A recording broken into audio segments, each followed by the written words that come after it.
بسم اللہ الرحمن الرحیم الحمد للہ رب العالمین والعاقبۃ للمتقین والجنۃ للموحدین والنار للمنافقین لا عدوان الا علی الظالمین ثم الصلاۃ والسلام علی سیدنا و نبینا و شفیع ذنوبنا وطبیب نفوسنا عانی بالقاسم محمد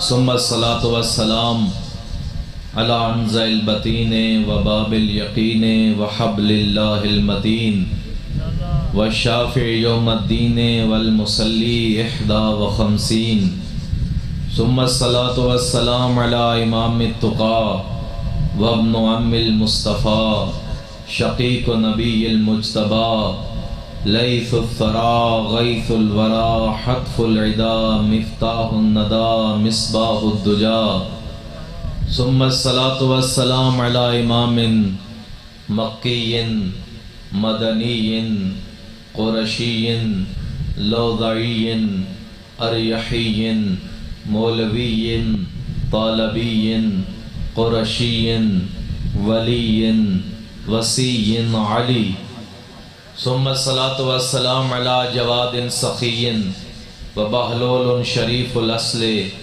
ابن عم الرسول وزوج البتول وسیف اللہ المسلول ثم الصلاۃ والسلام علی صاحب القبلتین الضارب بالسیفین الطاعن بالرمحین وارث المشعرین الذي لم يشرك بالله طرفة عين ابو الحسن والحسین ثم الصلاۃ والسلام علی باب الامن والامان کلمۃ الرحمن مصداق مرج البحرین یلتقیان الامام المظفر وشجاع الغضنفر قاتل المرحب والانتر اب الشبیر والشبر صاحب ساقی حوض الکوثر حامل بابن الخیبر قاسم طوبہ و سقر الذي سمته امه حیدر نعرہ حیدری مل کے نعرہ حیدری اما بعد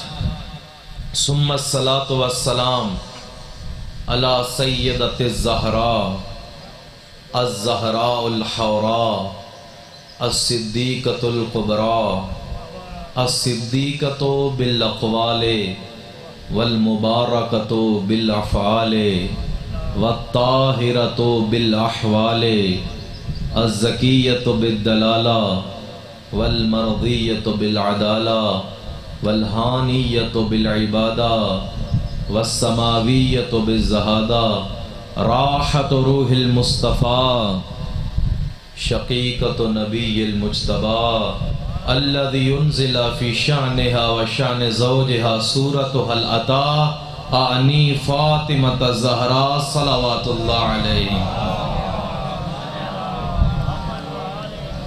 أما بعد لعنة الله على أعدائهم من يومنا هذا إلى يوم الدين وبعد يوم الدين وخصوصا لعن الله قاتلي فاطمة الزهراء بلندترین صلوات پڑھ دیجئے اما بعد قال اللہ تعالی فی کتابہ المجید وفرقان الحمید وقولہ الحق بسم اللہ الرحمن الرحیم یرفع اللہ الذین آمنوا منکم والذین اوتوا العلم درجات وفی مقام اخری قال رسول اللہ ان اللہ لا يعذب هذا القوم الا بذنوب العلماء الذین یکتمون الحق فی فضل علی بلندترین صلوات پڑھ لیجئے گا سامعین گرامی قدر عاشقان اہل بیت موالیان حیدر کرار پروردگار کا جتنا شکر ادا کریں کم ہے بلکہ آدم کی پہلی سانس سے لے کر اس کائنات میں موجود آخری بندے کی آخری ہچکی تک بھی ایک سجدے میں زندگی گزار دے پھر بھی جو علی عطا کیا ہے نعمت کا شکر ادا نہیں ہو سکتا آپ بیدار ہیں؟ میں آج منزل بڑھانا چاہتا ہوں، رسول گرامی قدر کی ایک حدیث پڑھی، اس سے موضوع کو آگے بڑھاتے ہیں۔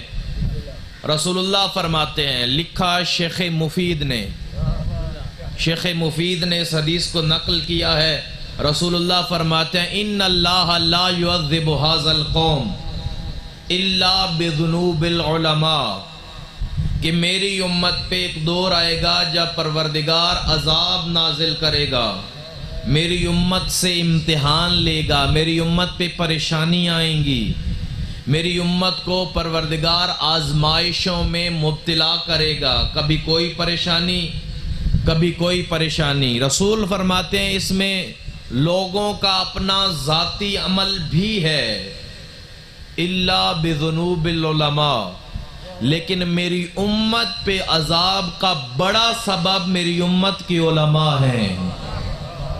بیدار رہیے گا، میری امت کے علماء میری ہی امت پہ عذاب کا سب سے بڑا سبب ہیں۔ صحابہ کرام نے پوچھ لیا، یا رسول اللہ ہمیں سمجھ نہیں آتی، کسی محفل میں آپ علماء کے فضائل پڑھتے ہیں کہ میری امت کے علماء، یہاں تک حدیث ہے، اس کے مصداق تو بعد میں معین کریں گے کہ بنی اسرائیل کے انبیاء سے بھی افضل ہیں۔ کبھی آپ کہتے ہیں کہ اگر کعبے کی زیارت کو نہ جا سکو تو عالم کی زیارت کر لو، کبھی آپ کہتے ہیں کہ دنیا کی ساری محفلوں کو چھوڑ کر ایک عالم کی محفل میں بیٹھا کرو۔ آج آپ کہہ رہے ہیں کہ عالم میری امت پہ عذاب کا سبب ہے، ہمیں سمجھ نہیں آ رہا، تضاد ہے آپ کی باتوں میں۔ رسول اللہ نے کہا میں نے کب ہر عالم کی بات کی ہے؟ بیدار رہیے گا، میں نے کب ہر عالم کی بات کی ہے کہ میری امت پہ عذاب کا سبب بنے گا؟ پھر یا رسول اللہ ہمیں بتائیے وہ عالم کون سے ہوں گے جن کی وجہ سے امتوں پہ عذاب آئے گا؟ رسول فرماتے ہیں ایک دور ہوگا جب علماء دین کی تبلیغ بھرپور طریقے سے کریں گے، یعنی میں اپنے لفظوں میں کہوں تو اپنے گھروں کو چھوڑ کر ہر دروازے پہ دق الباب دے کے کہیں گے اللہ لے لو۔ رسول اللہ فرماتے ہیں دین کی تبلیغ کریں گے، نماز کی تبلیغ کریں گے، روزہ کی تبلیغ کریں گے، حج کی تبلیغ کریں گے۔ شیخ مفید رسول اللہ کی یہ حدیث نہ لکھتے میں بھی بیان نہ کرتا، کہ گلے پھاڑ پھاڑ کے کہیں گے اللہ لے لو، اللہ لے لو، دین لے لو، الا بذنوب العلماء الذین یکتمون الحق فی فضل علی۔ ویسے جب اللہ کی بات آئے گی گلے پھاڑ پھاڑ کے بولیں گے، اور جب علی کے فضائل کی بات آئے گی زبان پہ چھالے پڑ جائیں گے۔ میری امت کے وہ علماء جو علی کے فضائل بیان کرتے ہوئے زبان میں لکنت محسوس کرے، سمجھ لینا یہ عالم نہیں، اللہ کے عذاب کو بلا رہا ہے۔ الذین یکتمون الحق فی فضل علی، علی کے فضائل کو چھپاتا ہے۔ میں نے جب سے یہ حدیث پڑھی پھر دعا کرتا ہوں پروردگار میرا شمار ان میں نہ کرے جو علی کے فضائل کو چھپاتے ہیں۔ اسی انداز سے ہم نے کہا پھر رسول اللہ نے کہہ دیا کہ علماء جو عذاب منگوائیں گے ان پہ خدا کی لعنت ہو، تو ہم تو یہ عذاب نہیں جھیل سکتے، اسی لیے ہم کھل کے علی پڑھیں گے، ہم بیان کریں گے، ہر جگہ پہ بتائیں گے یا علی مدد، اور شرمایا نہ کیجئے یا علی کہتے ہوئے۔ جنہوں نے صحابہ سے دین لینا ہے، امام احمد بن حنبل سے جنہوں نے دین لینا ہے، جنہوں نے صحابہ سے دین لینا ہے، 70 مقامات پہ حضرت عمر خلیفہ دوم نے کہا ہے لولا علی لہلک عمر، اگر علی نہ ہوتے میں مر گیا ہوتا۔ 70 دفعہ کہا ہے، کیوں یا عمر؟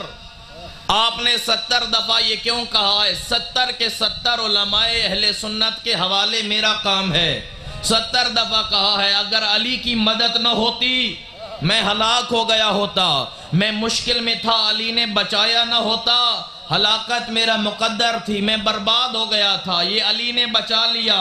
علی نے ہر موقع پہ مدد کی، علی نے ہر موڑ پہ مدد کی۔ لوگ سوال ہم سے کرتے تھے، اگر ہمیں نہ آتا ہو ہم علی سے پوچھتے تھے۔ سامعین گرامی قادر، تو مجھے کہنے دو نا ہم پہ یا علی مدد کہنے پہ کفر کے فتوے نہ لگاؤ، دین صحابہ سے ہی لے لو۔ 70 دفعہ تو حضرت عمر نے کہا ہے یا علی مدد۔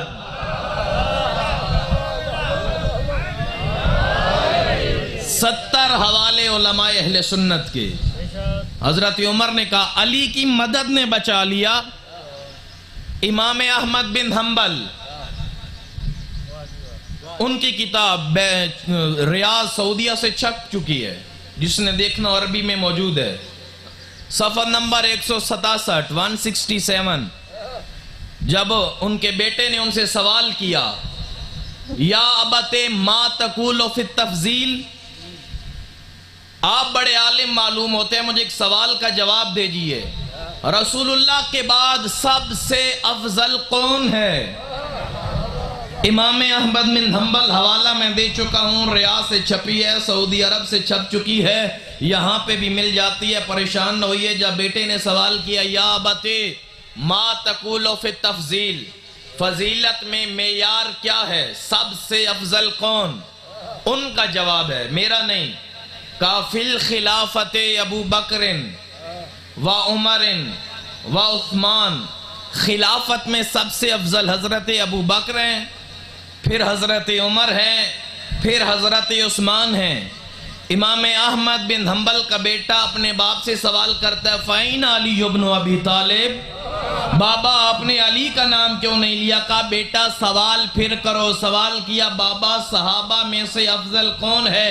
کہا اِنَّ عَلِيُّ بْنُ أَبِي طالب من اہل بیت لا یقاس بہم احد۔ بیٹا سوال صحابہ کا کرتا ہے، پوچھتا علی کا ہے، لا یقاس بہم احد۔ ایک بات ذہن میں رکھ لے، صحابہ اور ہوتے ہیں، اہل بیت اور ہوتے ہیں۔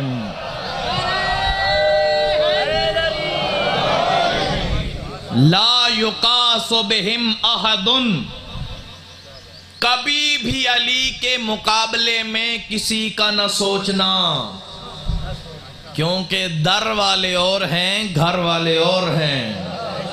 جو قرآن کی آیتوں کو اترنے کے بعد پڑھ کے عمل کریں وہ صحابہ ہیں، اور جو عمل کرے آیتیں اتر جائیں وہ علی ہے۔ علی چلے اپنے رہوار پہ دلدل کو ایڑ لگائیں والعادیات ضبحا، علی چلیں تو قرآن کی آیت، علی بولیں تو قرآن کی آیت، علی سو جائیں من یشری، قرآن کی آیت، علی کھائیں تو قرآن کی آیت، علی کھلا دیں وَيُطْعِمُونَ الطَّعَامَ عَلَىٰ حُبِّهِ مِسْكِينًا وَيَتِيمًا وَأَسِيرًا کی آیتیں۔ میں تو یہ کہتا ہوں نا علی سے مقابلے کرتے ہو، ارے جو قرآن کے نازل ہونے کے بعد قرآن پڑھیں وہ اور ہوتے ہیں، اور جو نزول قرآن سے پہلے کعبے کے اندر کہے یا رسول اللہ بتائیے توریت سناؤں یا انجیل سناؤں یا قرآن سناؤں، وہ علی ہوتا ہے۔ تو مجھے کہنے دو نا، قرآن پڑھ کے عمل کرنے والے اور ہیں، علی بولے اللہ قرآن لکھ دے وہ اور ہیں۔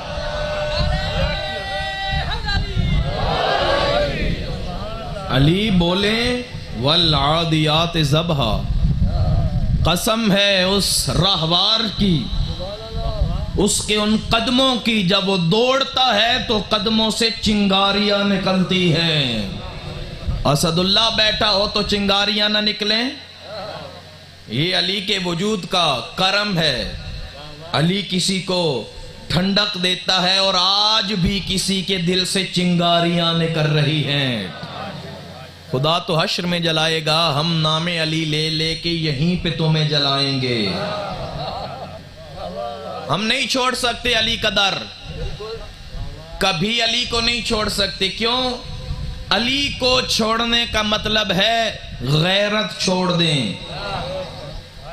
نہیں آپ تک میں نہیں سمجھا پایا۔ علی کو چھوڑنے کا مطلب ہے علم چھوڑ دیں، علی کو چھوڑنے کا مطلب ہے حمیت چھوڑ دیں، علی کو چھوڑنے کا مطلب ہے شرافت چھوڑ دیں۔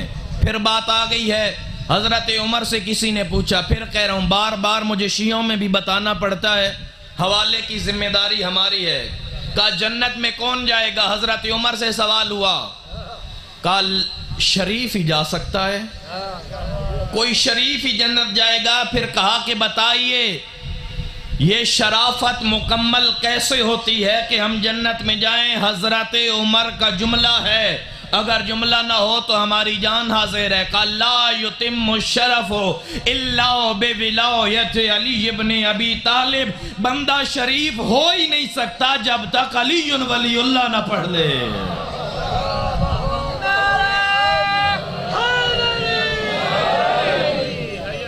لا یتم الشرف، اب شرف کسے کہتے ہیں میں چھوڑ رہا ہوں۔ منجد والے نے 3 معنی لکھے ہیں شرف کے، اختصار سے چلیں بتاتے ہیں، میں ہر بات پہ نکل گیا تو باتیں دور ہو جائیں گی۔ کہ شرف عزت کو کہتے ہیں، شرف بزرگی کو کہتے ہیں۔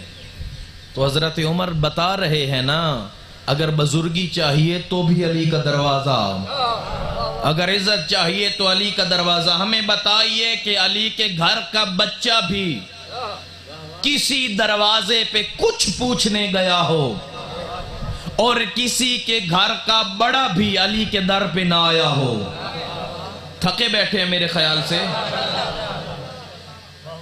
چلے بے یا بیدار ہیں تو ہم ایک جملہ بڑھاتے ہیں، جہاں جہاں آپ کی معرفت بلند ہوتی جائے گی پھر ہم بھی مطالب کے موتی آپ کو چن چن کے دیتے جائیں گے۔ مسئلہ ہمارے شیعوں کے ساتھ بھی ہے، میں زیادہ شیعوں کے لیے پڑھتا ہوں۔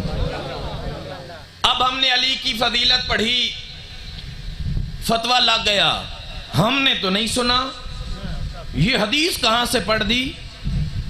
اعتراض ہوتے ہیں، شیعہ اعتراض کرتے ہیں کہ پتہ نہیں مولوی صاحب نے کیا پڑھ دیا، ہم نے نہیں سنا۔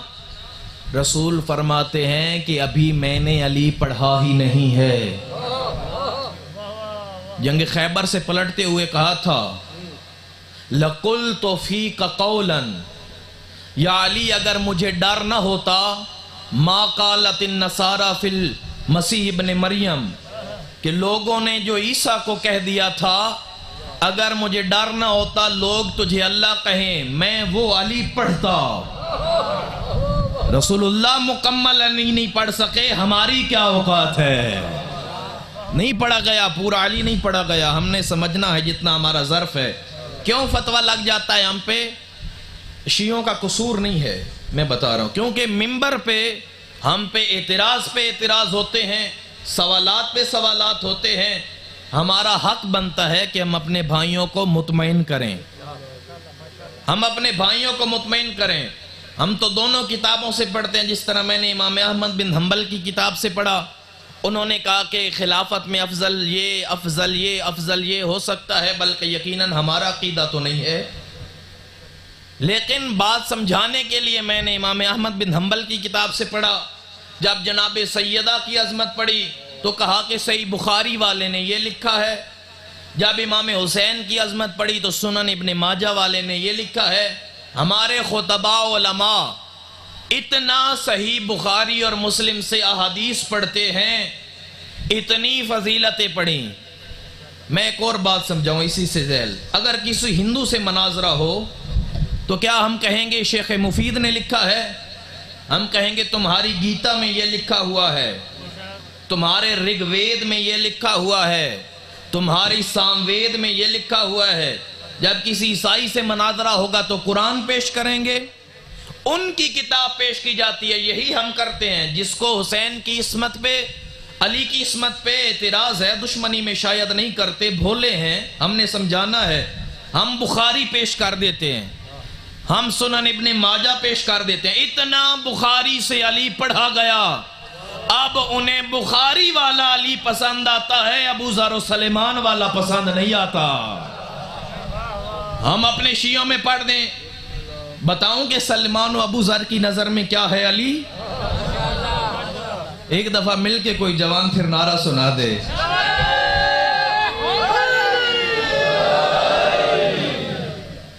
مسجد نبوی،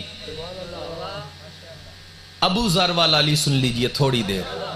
مسجد نبوی نماز پڑھنے والے صحابہ کرام وہ مسجد جہاں ایک رکعت پڑھنا 1000 رکعتوں سے زیادہ ثواب رکھتا ہے. کان الناس یصلون وابو ذر ينظر الى وجه علی. اس مسجد میں سارے لوگ نماز پہ نماز پڑھ رہے ہیں، ابو ذر اطمینان سے بیٹھا علی دیکھ رہا ہے. پچھلے محلے والوں تک بھی بات پہنچ رہی ہے. کان الناس یصلون وابو ذر ينظر الى وجه علی. ابو ذر علی کو یہ ٹک ٹکی باندھ کے جسے کہتے ہیں، بس یوں ہاتھ رکھ کے کسی نے آ کے کہا ابو ذر نماز پڑھ لو عبادت ہو جائے گی. کہا ہو سکتا ہے اور کسی کی عبادت نہ ہو، صرف ابو ذر عبادت کر رہا ہو. ممکن ہے کسی کی عبادت نہ ہو، ابو ذر عبادت کر رہا ہو. ابو ذر نے 4 حدیثیں پڑھی ایک ہی وقت میں. کہا قال رسول اللہ النظر الى القعبۃ عبادہ. قال رسول اللہ النظر الى الوالدین برأفۃ ورحمۃ عبادہ. قال رسول اللہ النظر الى المصحف عبادہ. قال رسول اللہ النظر الى وجہ علی عبادہ. ابو ذر 4 حدیثیں کیوں پڑھیں؟ یہ حدیث پڑھی کہ رسول نے کہا نظر الی الکعبۃ عبادہ، کعبہ کو دیکھنا عبادت ہے. اس کا کیا تعلق سوال سے؟ دوسری حدیث نظر الی الوالدین برأفۃ ورحمۃ عبادہ، اپنے والدین کو رحمت کی نگاہ سے دیکھنا عبادت ہے. اب میں نے حدیث پڑھی ہے، اس حدیث کو اپنے اوپر بھی لاگو کیجئے گا. اپنے والدین کو حقارت کی نظر سے نہیں، بوڑھے والدین کو رحمت و محبت کی نظر سے دیکھنا ہے. یہ ابو ذر کا سلیقہ ہے. کعبے کو دیکھنا عبادت، باپ کو دیکھنا عبادت، اور پھر کہا نظر الی المصحف عبادہ، قرآن کو دیکھنا عبادت اور علی کو دیکھنا عبادت. یہ 4 حدیثیں کیوں پڑھی؟ میں نے سوچا، مشکل بات ہے پھر بکھر والوں چھوڑ نہ جانا.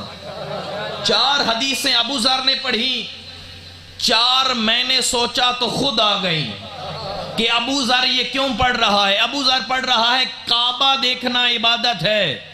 رسول نے فرمایا یا علی مثلک کمثل الکعبہ، یا علی تیری مثال کعبے کی مثال ہے. ابو ذر علی نہیں کعبہ دیکھ رہا ہے. ابو ذر نے کہا باپ کو دیکھنا عبادت ہے. میں نے کہا رسول کی حدیث ہے انا و علی ابوا ھذہ الامہ، میں اور علی اس امت کے باپ ہیں. ابو ذر نے کہا قرآن دیکھنا عبادت ہے. تو رسول اللہ نے کہا تھا کہ علی تو بولتا قرآن ہے. چوتھی حدیث علی کی طرف دیکھنا عبادت ہے. تو مجھے سمجھ آیا ابو ذر زمانے کو بتا رہا ہے تم ایک عبادت کرو، میں 4 عبادتیں کر رہا ہوں. کیوں؟ میرا علی بھی علی ہے، میرا کعبہ بھی علی ہے، میرا قرآن بھی علی ہے، میرا بابا بھی علی ہے. اللہ اکبر.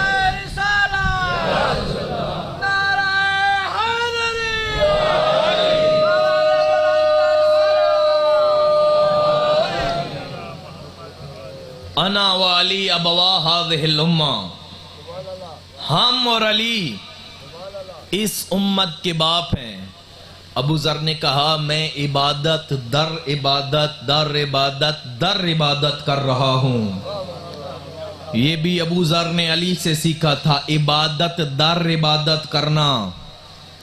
لوگ ایک عبادت کرتے ہیں. کسی نے سوال کیا تھا کہ علی کو کیسے پتا چلا کہ سائل آ گیا ہے، انگوٹھی دے دی؟ علی تو نماز پڑھ رہے تھے. کم عقلو علی سمجھو، علی سے نہیں مانگ رہا تھا. جب علی سے مانگا تھا، مسجد والوں سے مانگا تھا، سارے نماز پڑھ رہے تھے، باقیوں نے سنا، علی نے سنا بھی نہیں. علی ایسے مشغول فی الصلاۃ تھے، علی کو پتہ نہیں چلا کون کیا مانگ رہا ہے. جب ادھر مانگا ادھر سے ٹکرا کے آواز علی کے پاس آئی، علی نے ہاتھ بڑھا دیا۔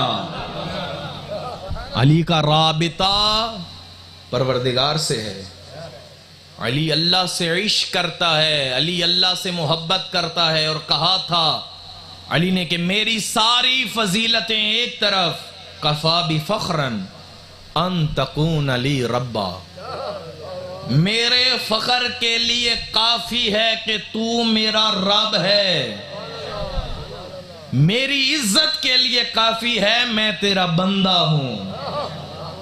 عبد خدا ہے علی، خدا نہیں ہے۔ علی کو خدا کی قسم خدا نہ کہیے، خدا سے جدا کہیے۔ باقی جتنے معجزات بندہ سوچ سکتا ہے وہ علی کے در پہ کنیزی کرتا نظر آتا ہے۔ کوئی فضیلت ایسی نہیں ہے جو علی کے پاس نہ ہو، کوئی علم ایسا نہیں ہے جو علی کے در پہ نہ ہو۔ میں نے پہلے بیان کی، علی کسی کے دروازے پہ نہیں گئے۔ جب دنیا در بدر کی ٹھوکریں کھا کے علی کے دروازے پہ آتی، کہنا پڑتا لولا علی لہلک انا، علی نہ ہوتے ہم ہلاک ہو جاتے۔ کوئی کہتے اقیلونی اقیلونی لست بخیرکم وفیکم علی ابن ابی طالب، مجھ سے سوال کیا پوچھتے ہو جبکہ بتانے کے لیے علی ہے۔ کوئی کہتا لا ابقانی اللہ لمعضلۃ لیس لہا ابو الحسن، پروردگار جتنے مشکل سوال لوگ کرتے ہیں اگر علی نہ ہو تو ہمیں بھی موت دے دینا، علی نہ ہو تو ہمیں بھی موت دینا، یہ تاریخ نے کہا ہے۔ علی کسی کے دروازے پہ نہیں گیا۔ انشاءاللہ یہیں سے کل گفتگو آگے بڑھائیں گے علم کی۔ علی علم المنایا کا عالم ہے، علم البلایا کا عالم ہے، علم جمادات کا عالم ہے، علم نباتات کا عالم ہے، علم عنکبوتیات کا عالم ہے۔ ہم جسے پڑھیں اسے علم کہتے ہیں، علم جس کے وجود سے پہلے اسے علی کہتے ہیں۔ منبع ہے علی، منبع۔ علی عالم نہیں، عین علم ہے۔ کاش کے لوگ یہ بات سمجھیں، علی عالم نہیں، علی عین علم ہے۔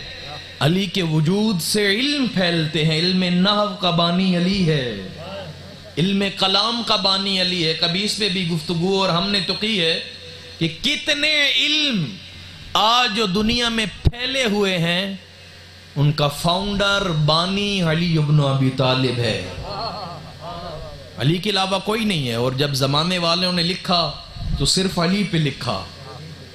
میں نے کل بیان کیا کہ عزاداری پیسے لے کے کرتے ہیں، کتابیں پیسے دے کے لکھواتے ہیں، تم بھی پیسے دے کے لکھوا لو، نہیں، صرف علی، ہر مذہب علی، ہر فرقہ علی، سکھ علی، یہودی علی۔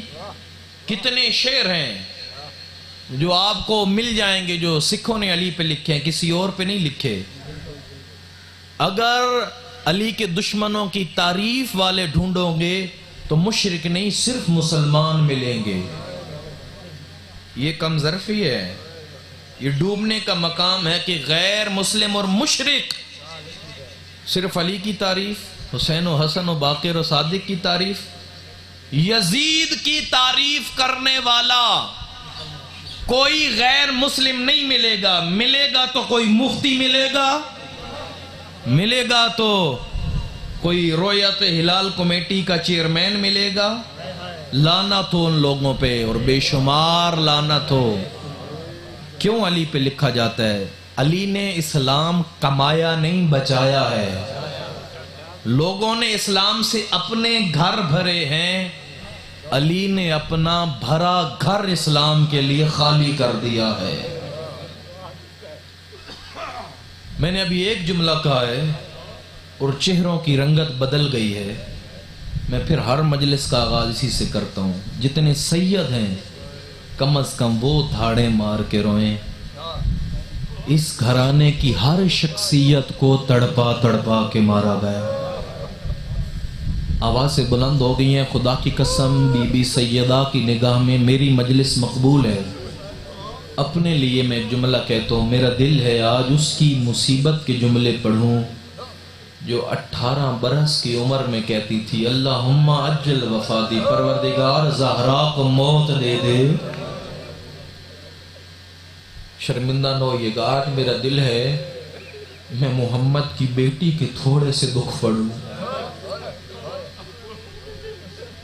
جب ہم کربلا سے آتے ہیں مولا حسین کی قبر کو چھوڑنے کا دل نہیں کرتا، حسین کی قبر ہے، اور جس کے گھر حسن و حسین رہتے ہیں وہ کہتی ہے پروردگار اب میں تھک گئی ہوں۔ سینہ پیارا نہ کیجئے گا، پھر ایک جملہ کہتا ہوں، سینہ پیارا نہ کیجئے، آپ سینے پہ ماتم کریں گے، آپ کی پسلیاں ٹوٹی ہوئی نہیں ہیں۔ امام حسن کہتے ہیں میں جب آدھی رات کو اٹھتا تھا میں دیکھتا تھا میری ماں فاطمہ زہرا سونا چاہتی ہے، میری ماں سو نہیں پاتی۔ کسی نے پوچھا مولا کیا ہوا، کیوں نہیں سو پاتی تھی؟ آدھی رات کو میں اٹھ کے دیکھتا تھا میری ماں کبھی لیٹنا چاہتی تھی لیکن لیٹ نہیں پاتی تھی، میری ماں کبھی دائیں لیٹنا چاہتی تھی لیٹ نہیں پاتی تھی۔ پوچھے نا کوئی امام زمانہ سے کیوں فاطمہ زہرا سو نہیں پاتی تھی، رو کے یہی جواب دیں گے کیسے سوتی بنت پیغمبر، لیٹنا چاہتی تھی، پشت پہ تازیانوں کے زخم نہیں سونے دیتے، دائیں لیٹنا چاہتی تھی، ٹوٹی ہوئی ہڈیاں زہرا کو سونے نہیں دیتی۔ اللہ اکبر۔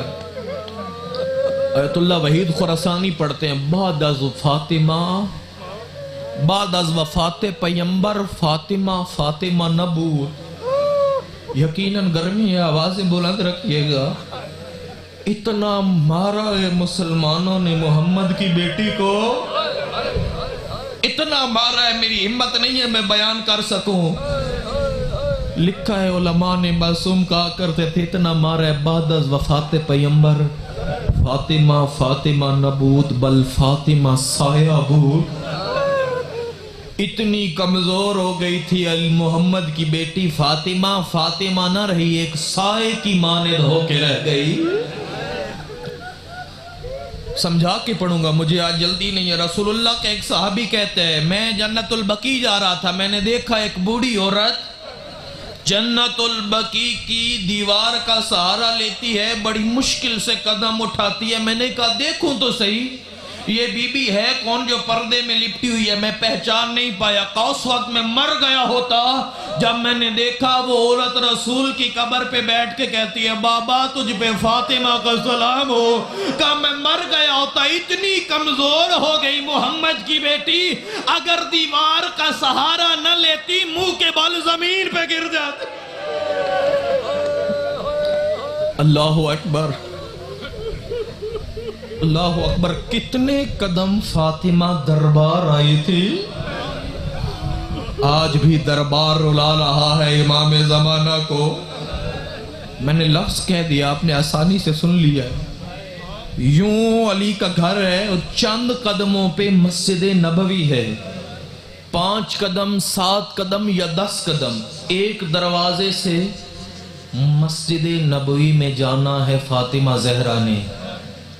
میں کیا کہوں فاطمہ کی غربت کے بارے میں، چند قدموں نے فاطمہ سے جوانی چھین لی۔ پلٹ کے آئی، نماز پڑھنے لگی، بی بی زینب دوڑی، سائلہ میری ماں کا مصلی ہے، بال ہٹا کے کہا زینب پہچان فاطمہ اجڑ کے آ گئی ہے۔ اللہ اکبر۔ سر پیٹیے گا فاطمہ کی غربت پہ، امام زمانہ رو رہے ہیں۔ آئی دربار میں، چپ کھڑی ہے رسول کی بیٹی، بول نہیں پا رہی۔ اللہ اکبر۔ یا سیدہ دعاگی فینی، بی بی کچھ مانگ نہیں رہی، چپ کھڑی ہے۔ کیسے سمجھاؤں اگر شاعر کی یہ جملے نہ ہوتے، مسجد کی اوٹ میں چپ کھڑی ہے رسالت کی آبرو، کوئی سوال کرنا سکھا دے بطول کو مانگنا نہیں آتا تھا۔ پیش کی سند لے لیجئے سانسیں، بی بی کی شہادت بڑی مظلوم شہادت ہے۔ پیش کی سند بہار کی روایت ہے اور کتابوں کی روایت ہے کہ فاطمہ تیری صداقت کے لیے ہمیں گواہ چاہیے۔ اللہ اکبر، چیخیں نکل گئی مومنوں کی۔ جملہ کہوں، فاطمہ ہمیں کیسے پتا چلے تو جھوٹ نہیں بول رہی؟ تڑپ کے کہا مجھے حق دو نہ دو واللہ ما اقولو غلطا۔ فاطمہ کبھی جھوٹ نہیں بولتی۔ فاطمہ زہرا کو حق نہیں ملا، وہ سند کے ٹکڑے پھاڑ کے زمین پہ پھینکے گئے۔ سب سے پہلے اپنے بابا کی قبر پہ آئی، باقیتن وسائلتن وقائمتن، کہا بابا تیرے بعد دربار گئی تھی۔ باقیتن بابا لوگ ہنستے رہے، زہرا روتی رہی۔ سائلتن بابا لوگ بیٹھے رہے، زہرا سوال کرتی رہی۔ بابا حق نہ دیتے، ان کی مرضی تھی۔ بابا تیری بیٹی کو کہتے زہرا مسئلہ نہیں جانتی۔ اللہ اکبر، یا فاطمہ غیثینی، آئی بابا کی قبر پہ۔ یقیناً رسول اللہ نے کہا ہوگا بیٹی آج مسند پہ تیرا بابا بیٹھا ہوتا اگلی مصیبت، سمجھ کے روئیے گا۔ خود جائیے آج مدینہ، یہ منظر دیکھیے۔ جب روتی تھی مدینہ والے آ کے کہتے علی زہرا کو کہے کوئی رونے کا وقت معین کرے، یا فاطمہ دن کو روئے یا رات کو روئے، شیعہ خوش قسمت ہو تمہیں کوئی روکنے والا نہیں ہے۔ علی نے فاطمہ سے کہا بی بی لوگ کہتے ہیں وقت معین کر کے رو لو۔ کہا یا علی ان سے کہہ دو بس چند دن اور رونے دیں۔ اللہ اکبر، بس فاطمہ کو چند دن رونے دیں، پھر فاطمہ اپنے بابا کے ساتھ بیٹھ کے روئے گی۔ یا علی مجھے ایک سوال کا جواب تو دیجئے، مر جائے نا شیعہ یہ روایت سن کے، میں نے سنا ہے لوگ آپ کو سلام نہیں کرتے۔ اللہ اکبر، آپ کو سلام نہیں کرتے۔ کہا زہرا مصیبت بڑھ گئی ہے، جب میں مسلمانوں کو سلام کرتا ہوں لوگ علی کو جواب بھی نہیں دیتے۔ کہا یا بتا بابا قبر جوڑی ہے، فاطمہ زہرا کی مصیبت دیکھیے۔ بھیجا گیا لوگوں کو، جاؤ فاطمہ زہرا کے گھر سے علی کو لاؤ، شیعو ہائے ضرور کرنا۔ علی کو لے کے آئے، دروازے پہ دق الباب ہوئی، علی بھیجو۔ فاطمہ نے کہا ہوا مشغول فی جمع القرآن، علی قرآن لکھنے میں مصروف ہے، علی نہیں آئیں گے۔ قافلہ واپس گیا، پھر آیا، علی بھیجو، علی نہیں آئیں گے۔ یا ایک شخص نے حکم دیا اگر علی نہ آئے فاطمہ زہرا کے گھر کو آگ لگا دینا۔ ہائے شیعو سیدو مر جاتے میں یہ جملہ نہ پڑھتا، آگ لگا دینا۔ ایک شخص ظالم شقی ان کے ساتھ آتا ہے، کہا فاطمہ دروازہ کھولو۔ کہا ہم دروازہ نہیں کھولیں گے، کہا ہم اس گھر کو آگ لگا دیں گے۔ آیت اللہ قاسم قزوینی نہ لکھتے تو میں نہ پڑھتا۔ سیدہ کہتی ہیں اس گھر میں زینب رہتی ہے، اس گھر میں فاطمہ رہتی ہے، آگ لگاؤ گے؟ کہا دروازہ کھولو۔ لئن احرقت من فی البیت، زہرا تو گھر کی بات کرتی ہے، گھر میں جو بھی ہو ہم آگ لگا دیں۔ اللہ اکبر، لے لیجئے سانسیں، ہی تو تھوڑی کم کرنا، لے لیجئے سانسیں سیدہ کی مصیبت پہ۔ اب مجھے بتاؤ مسلمانوں، کیا فقط یہ دھمکی تھی؟ دھمکی ہوتی شیعہ پھر بھی مر جاتے، دھمکی نہیں تھی۔ جب علی کو باہر نہیں بھیجا، یہ ہے محافظ ولایت علی، امام کی بقا کے لیے، زندگی کے لیے فاطمہ ڈٹ کے کھڑی ہے۔ یا کیا ہوا، فاطمہ کے دروازے پہ لکڑیاں جمع ہونا شروع ہو گئی، اور وہ لکڑیاں جنہیں آگ جلدی پکڑتی تھی، تیزی سے لگتی تھی، وہ فاطمہ کے دروازے کے سامنے ڈھیر لگایا جاتا ہے۔ یا ایک کمینہ ان لکڑیوں کو آگ لگاتا ہے، لکڑیاں جلنی شروع ہوتی ہیں، دروازہ جلنا شروع ہوتا ہے۔ اپنی آنکھوں سے دیکھو نا وہ منظر، جب فاطمہ کا دروازہ جل رہا تھا، نہ جانے حسین کی حالت کیا تھی، نہ جانے زینب کبریٰ کی حالت کیا تھی۔ لوہے کی ایک میخ بھی گرم ہوتی ہے، یا ایک کمینہ اپنے پاؤں سے اس دروازے کو دھکا دیتا ہے، وہ میخ فاطمہ کے سینے میں، فاطمہ دیوار کے پیچھے۔ اب یہ جملے ہیں فرقلت البابا، جب فاطمہ پھر زمین پہ گری، دروازہ فاطمہ کے گرا، فرقلت البابا، میں نے اپنے پاؤں سے اس دروازے پہ وہ فاطمہ کا محسن مارا گیا، فشفقت شفقتاً، پھر ایسا تماچا مارا۔ اب کوئی یہ جملہ سمجھے، آج امام زمانہ خون رو رہے ہیں، کیوں؟ وہ کوئی عام تماچا نہیں تھا، تماچے کے لیے زارابا بھی آتا ہے، تماچے کے لیے لاتما بھی آتا ہے، لیکن صافقہ کا مطلب ہے جب کوئی کسی کے منہ پہ اپنے دونوں ہاتھوں سے زور سے تماچا مارے، یہ کہتا ہے فسخت بیدیا، میں نے اپنے دونوں ہاتھوں سے محمد کی بیٹی، اللہ لعنت اللہ اللہ قوم ظالمین وَسَيَعْلَمُ الَّذِينَ ظَلَمُوا أَيَّ مُنْقَلِبٍ يَنْقَلِبُونَ۔ دعائے پروردگار آپ کا یہ قلیل سا گریہ اپنی بارگاہ میں کثیر شمار فرمائے۔ پروردگار ان مومنین کے دلوں میں کیا دعائیں ہیں میں نہیں جانتا، میرا جاننا نہ جاننا برابر ہے، غیبت کی مسند پہ حبت کی نقاب اوڑے امام جانتا ہے۔ پروردگار ان کی آنکھوں سے ان بہتے ہوئے آنسوؤں کے طفیل، پروردگار ان کے گھروں پہ اپنی خصوصی رحمت کا نزول فرما۔ پروردگار جو محمد کی بیٹی کو پرسہ دے چکے ہیں، پروردگار ان کو قبر میں شفاعت علی نصیب فرما۔ پروردگار ان دعاؤں کے لیے ہمارے پاس کچھ نہیں ہے، صرف ان بہتے ہوئے آنسوؤں کے طفیل جو سیدہ فاطمہ زہرا کی غربت پہ بہائے گئے ہیں۔ علی جب فاطمہ زہرا کو غسل دے چکے، روتے روتے باہر آئے، چیخیں علی حیدر کرار کی۔ جناب فضا نے کہا علی ہمیں کہتے تھے نہ رو نہ رو نہ رو، اب کیوں روتے ہو؟ کہا فضا نہ جانے ہڈیوں کا درد کیسے چھپاتی رہی ہے۔